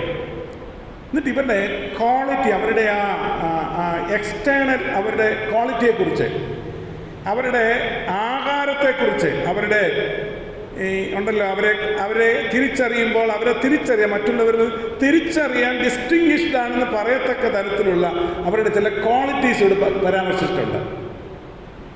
എങ്ങനെയുള്ള ആളുകളെയാണ്, എങ്ങനെയുള്ളവരായിരുന്നു ഈ ദാനിയേലും കൂട്ടരും? അത് ഇന്ന തരത്തിലുള്ളവരായിരിക്കണമെന്ന് രാജാവ് കൽപ്പിച്ചു. ആ ക്വാളിറ്റി ഉണ്ടായിട്ടാണല്ലോ ഇവരെ തിരഞ്ഞെടുത്തത്, അല്ലേ? എങ്ങനെയുള്ളവരായിരിക്കണം അത് വായിച്ചിട്ട് പറയാം. ആരൊക്കെ ആയിരിക്കണം? 1, അംഗഭംഗമില്ലാത്തവരായിരിക്കണം, മുടന്തനും കണ്ണുപൊട്ടണമൊന്നും ആയിരിക്കരുത്. പിന്നെ സുന്ദരന്മാരായിരിക്കണം. പിന്നെ സകല ജ്ഞാനത്തിലും നിപുണന്മാരും അറിവിൽ സമർത്ഥന്മാരും വിദ്യാപരിജ്ഞാനികളും രാജധാനിയിൽ പരിചരിപ്പാൻ യോഗ്യന്മാരുമായ ചില ബാലന്മാരെ വരുത്തുവാനും അവരെ കൽദയരുടെ വിദ്യയും ഭാഷയും അഭ്യസിപ്പിക്കാനും നിയമിച്ചു. എന്നിട്ട് പിന്നീട് വരുന്ന ഭാഗം അവർക്ക് ഭക്ഷണമൊക്കെ പ്രത്യേകം ഏർപ്പെടുത്തുകയാണ്.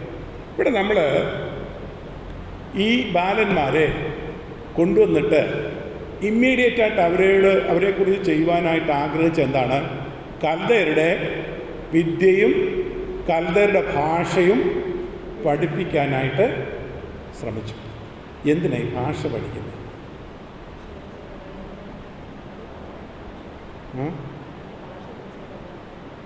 കമ്മ്യൂണിക്കേഷന് വേണ്ടി അല്ലേ? മേഴ്സി ഭാഷ പഠിക്കുന്നു. ഭാഷയുടെ പ്രത്യേകത. കുഞ്ഞോൾ ടീച്ചർ 3 ടീച്ചർമാർ നമ്മുടെ കൂട്ടം, 3 ഉള്ളൂ, 3 അല്ലേ? അതാ സാറേ കൂട്ടിയാ, അവർ ഹസ്ബൻഡ് ആൻഡ് വൈഫ് ടീച്ചേഴ്സാണ്. അതൊക്കെ എനിക്കറിയാം. ഭാഷ സംസ്കാരവുമായിട്ട് ബന്ധപ്പെട്ടാണ്. ഭാഷ പഠിക്കുമ്പോൾ ആ ദേശത്തിൻ്റെ ചില പ്രത്യേക സിറ്റുവേഷൻസാണ്, ചില സംസ്കാരം.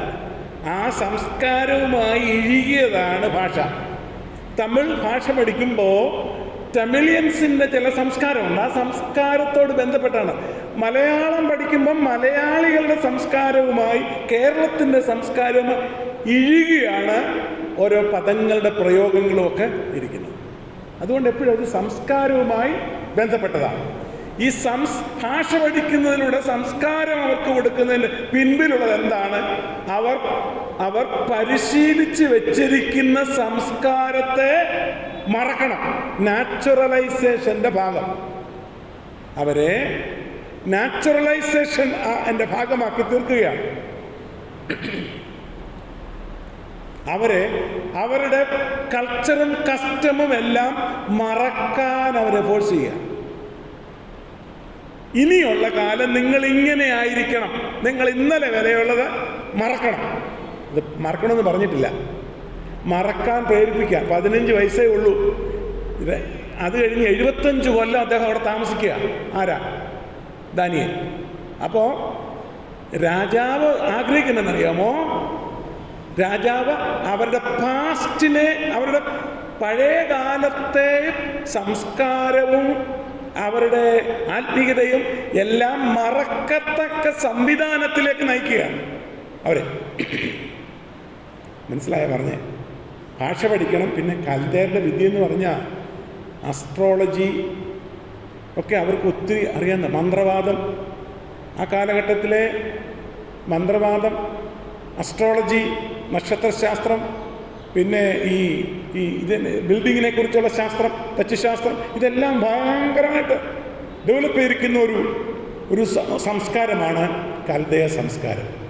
ആ കൽദയ സംസ്കാരം ആരിലേക്ക് കൊണ്ടുവരികയാണ്?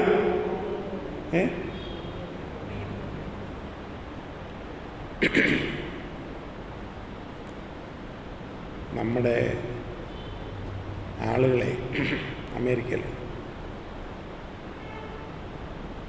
നമ്മുടെ പറഞ്ഞാൽ മനസ്സിലായില്ല, എൻ്റെ കൂടെ ചേർത്താം. ഒരു തലമുറ ഒന്നും വേണ്ട, ഒരു 10-25 കൊല്ലം അവിടെ നമ്മുടെ അമ്മാമ്മ പോയി താമസിച്ചാൽ മതി. തിരിച്ച് വരുമ്പം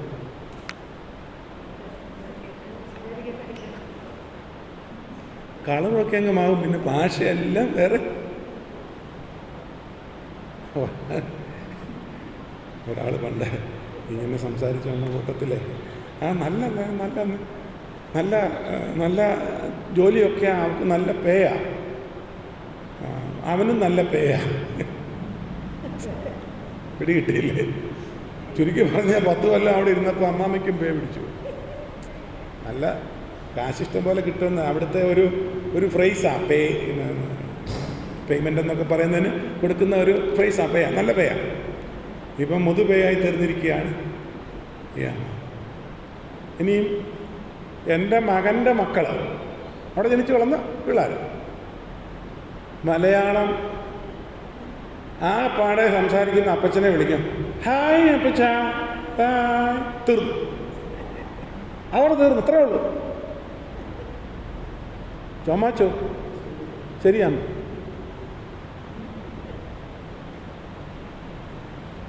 പിന്നെ നമ്മുടെ കൊച്ചമ്മയോട് ചോദിച്ചാൽ കൊച്ചമ്മയൊക്കെ അവിടെ ഇരുന്നതാ, അച്ഛനൊക്കെ അവിടെ ഇരുന്നതാ, കണ്ടറിയാം.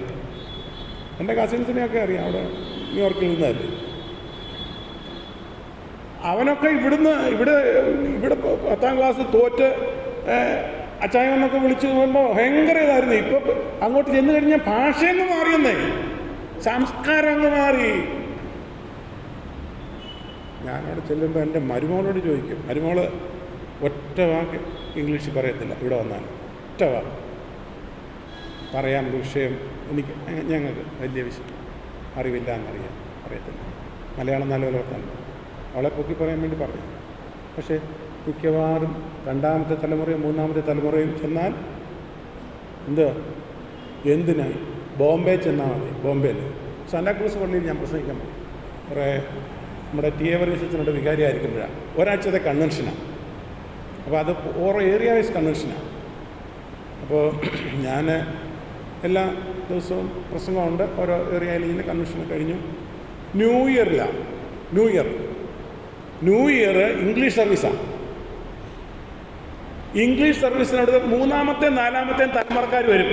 അവൻ ഒറ്റ ഒരെണ്ണത്തിന് മലയാളം അറിയത്തില്ല. അവർക്ക് വേണ്ടി വെച്ചിരിക്കുന്ന സർവീസാണ്. അപ്പോൾ എന്നോട് പറഞ്ഞു, ചായ ഭയങ്കര ഇഷ്ടമുള്ളൊരു മനുഷ്യനായിരുന്നു എന്നെ. അപ്പോൾ നമ്മളെ വിട്ട് പോയി. ചായ ഇംഗ്ലീഷ് സർവീസാണ്, ഇവിടെ 2-3 തലമുറ കഴിഞ്ഞവരാണ് വരുന്നത്, ഇംഗ്ലീഷിലാണ് പ്രസംഗിക്കേണ്ടത്. ഞാൻ പറഞ്ഞു, വെച്ചാൽ വേറെ ആരെങ്കിലും പ്രസംഗിപ്പിച്ചോളാം. പിന്നെ ഈ ചില ആളുകൾ നമ്മളെ പ്രോത്സാഹനം ഭയങ്കരമാണ്. അച്ഛൻ പറഞ്ഞു, അച്ഛന് പ്രസംഗിക്കാൻ കഴിയും. അപ്പം ഞാൻ ഈ നോർത്ത് ഇന്ത്യയിലൊക്കെ പോയി പ്രസംഗിക്കുന്ന ഇവരുടെ കൂടെ നടന്നിട്ടുണ്ട്, പോയിട്ടുണ്ട്. പ്രസംഗിക്കുമ്പോൾ ഇടയ്ക്കിടയ്ക്ക് പിള്ളേർക്ക് വേണ്ടി 1-2 ഇംഗ്ലീഷ് വാക്കൊക്കെ പറയും. സാറ് കേട്ടിട്ടുണ്ടല്ലോ, അത്രേ എനിക്കറിയത്തുള്ളൂ, ആകെ അത്രേ അറിയത്തുള്ളൂ. അറിയാവുന്നതായി ഇടയ്ക്ക് ഈ പ്രസംഗത്തിനിടെ വിടുന്നത്. അച്ഛന് പ്രസംഗിക്കാൻ പറ്റും. ഞാൻ ഇംഗ്ലീഷിൽ പ്രസംഗിച്ചിട്ടുണ്ട് പണ്ട്. 1972 ഞാൻ ഇംഗ്ലീഷിൽ പ്രസംഗിച്ചിട്ടുണ്ട്. അപ്പോൾ ഓപ്പൺ എയറിൽ ചില പള്ളികളിലും അപൂർവമായി പ്രസംഗിച്ചിട്ടുണ്ട്. അച്ഛന് പ്രസംഗിക്കാൻ പറ്റും. ഞാൻ പറഞ്ഞു, അച്ഛാ ഇവരെല്ലാം മലയാളികളെ, നമുക്ക് മലയാളത്തിൽ പ്രസംഗിക്കാം. അയ്യോ, എനിക്ക് പിന്നെ ഇവിടെ ഇരിക്കാൻ പറ്റത്തില്ല, എന്നെ അടുത്ത ആഴ്ച തന്നെ ഇവിടുന്ന് ട്രാൻസ്ഫറാകും. ഞാൻ ഇംഗ്ലീഷിൽ പ്രസംഗിച്ചു, 20 മിനിറ്റ് എങ്ങനെയോ പറ്റി ഒപ്പിച്ചു. അതിനുശേഷം പിന്നെ ശ്രമത്തിന് ഞാൻ തുനിഞ്ഞിട്ടില്ല. എനിക്ക് വിശ്വാസമുണ്ട്, ആവശ്യമെങ്കിലേ ചെയ്യാൻ പറ്റും. ഞാൻ പറയാൻ വന്നതെന്നറിയാമോ, ബോംബെ പോയതേ ഉള്ളൂ. 2 തലമുറ കഴിഞ്ഞപ്പോൾ എന്തായി? അതെല്ലാം മറന്നു. അപ്പോൾ മറക്കാൻ പ്രേരിപ്പിക്കുന്നതാണ് സംസ്കാരം എന്ന് പറയാൻ വേണ്ടിയാണ്. മറക്കാൻ പ്രേരിപ്പിക്കുന്നതാണ് സംസ്കാരം. ആ സംസ്കാരമാണ് ഇവർക്ക് കൊടുക്കാനായിട്ട് ആര് തീരുമാനിച്ചത്? ബുദ്ധിമാനായിരിക്കുന്ന നെബൂഖദ്നേസർ തീരുമാനിച്ചത്. ഇവരെ ഭാഷ പഠിപ്പിക്കണം, അപ്പോൾ സംസ്കാരവും കേട്ടും. ആ സംസ്കാരം മറ്റേ സംസ്കാരം മറക്കും, അവർ ഈ സംസ്കാരം അഡാപ്റ്റ് ചെയ്തോളും. ഇതിനകത്തായിത്തീരും. നാച്ചുറലൈസേഷൻ്റെ ഭാഗമായി അവരെ ഈ ദേശവാസികളാക്കി തീർക്കാൻ, തദ്ദേശീയരാക്കി തീർക്കാനുള്ള പരിശ്രമമാണ്. പക്ഷേ ഈ ബാലന്മാർ, ഈ 4 ബാലന്മാർ അവരെ സംസ്കാരം മാറ്റാൻ നോക്കി, പേര് മാറ്റാൻ നോക്കി, പേര് മാറ്റി, ഭാഷ മാറ്റി, വിദ്യ പഠിപ്പിച്ചു. പക്ഷേ അവരുടെ ഉള്ളിൽ ദൈവാത്മാവിനാൽ രേഖപ്പെടുത്തിയ ഒരു ധാർമ്മിക പ്രമാണമുണ്ടായിരുന്നു. ആ ധാർമ്മിക പ്രമാണത്തെ തിരുത്തി കുറിക്കുവാൻ രാജാവിൻ്റെ കൽപ്പനയ്ക്കും രാജാവിൻ്റെ ഡിസിപ്ലിനും രാജാവിൻ്റെ ഭാഷയ്ക്കും സാധ്യമായില്ല. അങ്ങനെയാവണം കുഞ്ഞുങ്ങളെ പരിശീലിപ്പിക്കേണ്ടത്. ചെന്നു ചേരുന്നിടത്ത് വെച്ച് നീട്ടുന്നതെല്ലാം വിവേചനം കൂടാതെ പുൽകുന്നതല്ല സംസ്കാരം, പുൽകുന്നതല്ല ആത്മീയത, പുൽകുന്നതല്ല പേഴ്സണാലിറ്റി. ഞാനൊരു ഇസ്രായേലിനാണ്, ഞാനൊരു മാർത്തോമാക്കാരനാണ്. ഈ ബോധ്യം ഉണ്ടാകും. എൻ്റെ മൂത്ത മോനെ ഇവിടെ തമിഴ്നാട്ടിലാണ് പഠിച്ചത്. ഈ തമിഴ്നാട് കോളേജ് ഓഫ് എഞ്ചിനീയറിംഗ് എന്ന് പറഞ്ഞ കരുമത്താമ്പട്ടിയിലുള്ള കോളേജിലാണ് പഠിച്ചത്. അവന് അവിടെ ഈ പുതിയ വർഷിപ്പുകാർ ഗ്രൂപ്പുണ്ട്, സമയം കിട്ടുന്നതാണ്. അപ്പോൾ അവനെ കൂടെ വിളിച്ചു. പുതിയ വർഷിപ്പ് ഗ്രൂപ്പിനകത്ത് അറിയാമല്ലോ നിങ്ങൾ, പുതിയ ആട്ടും പാട്ടും അതെല്ലാം കൂടെ ഉള്ള ഗ്രൂപ്പുകാർ. ഞാൻ പറഞ്ഞു, നോ, വെള്ളിയാഴ്ച ദിവസം 1 മണിക്കൂർ സമയം നമ്മുടെ ചില CSIയിലുള്ള എപ്പിസ്കോപ്പൽ സഭയിൽപ്പെട്ട ചില പിള്ളേരും എല്ലാം കൂടെ ചേർന്ന് ചില മരത്തിൻ്റെ കീഴിൽ പോയിരുന്ന്, ഇതവൻ പറഞ്ഞതല്ല, അവൻ്റെ കൂടെ പഠിച്ച സ്റ്റുഡൻസ് പോയിരുന്ന് ചെറുതായിട്ട്, അവനങ്ങനെ പ്രസംഗിക്കാനൊന്നും അറിയത്തില്ല, പക്ഷേ എന്നെക്കാട്ടി നല്ല മനുഷ്യനാണ്. ഞാൻ അവിടെ നിന്ന് വായിക്കുകയും പ്രാർത്ഥിക്കുകയും ദൈവവചനം അറിയാവുന്ന പോലെ അവർ തമ്മിൽ ഡിസ്കസ് ചെയ്യുകയും ചെയ്യും. മാറ്റാൻ പറ്റിയില്ല, നോക്കിയാൽ പറ്റത്തില്ല. ഇപ്പോഴും അവിടെ ചെല്ലുമ്പോഴും ഈ പ്രഷറുണ്ട്, കൂട്ടുകാരുടെ പ്രഷറുണ്ട്. പുതിയ ആരാധന ഉണ്ടല്ലോ, ആരാധന ഗ്രൂപ്പുകൾ, അവിടേക്ക് ഇല്ല. ഞാൻ ആരാണെന്ന് എനിക്ക് ബോധ്യം. ഒരു മാർത്തോമാക്കാരനായി കുഞ്ഞുങ്ങളെ വളർത്തണം. ഒരു മാർത്തോമാ വിശ്വാസയെ എന്ന് പറഞ്ഞാൽ ഞാൻ ഈ അന്ധമായ മാർത്തോമ എന്നുള്ള ചിന്തയല്ല പറയുന്നത്. മാർത്തോമാ വിശ്വാസ പ്രമാണം എന്ന് പറയുന്നത് ബിബ്ലിക്കലാണ്. അത് വേദപുസ്തക അടിസ്ഥാനത്തിലാണ്. എന്തിന്? ക്രിസ്ത്യ കീർത്തനങ്ങൾ പാട്ടുപോലും ബിബ്ലിക്കൽ ഡോക്ട്രിനിൽ അധിഷ്ഠിതമാണ്. അത് കുഞ്ഞുങ്ങളെ പഠിപ്പിക്കാൻ ബാധ്യസ്ഥരാണ് മാതാപിതാക്കൾ. അത് പഠിപ്പിച്ചിട്ടേ വിടാവൂ. 15 വയസ്സിനുള്ളിൽ ഈ കുഞ്ഞുങ്ങളെ പാകപ്പെടുത്തി അയപ്പിച്ച് വിടാൻ കഴിഞ്ഞതുപോലെ എൻ്റെ കുഞ്ഞുങ്ങളെ പാകപ്പെടുത്തി വിടാൻ കഴിഞ്ഞിട്ടുണ്ടോ? കഴിയുമോ? വലിയ ഉത്തരവാദിത്വമാണ് നമുക്കുള്ളത്. ഇല്ലെങ്കിൽ അടുത്ത ഭാവി വിലപിക്കേണ്ടതായിട്ട് വരും. ഇന്ന് പല പിള്ളേരും പോകുന്നില്ല. എവിടെയാ? പുതിയ വർഷിപ്പിന്. ഞായറാഴ്ച അവനിവിടെ കാണത്തില്ല. പുതിയ വർഷിപ്പിന് വന്നു. എന്താ കാര്യം? ഈ വിശ്വാസ പ്രമാണം എന്താണെന്ന് പഠിപ്പിക്കാനായിട്ട് നമ്മൾ പരാജയപ്പെട്ടു പോകുന്നു, മറന്നു പോകുന്നു എന്നുള്ളതാണ്. ഞാനിതിൻ്റെ പഠനത്തോട് ബന്ധപ്പെട്ട് ഈ കാര്യങ്ങൾ ഓർപ്പിച്ചെന്ന് മാത്രമേ ഉള്ളൂ.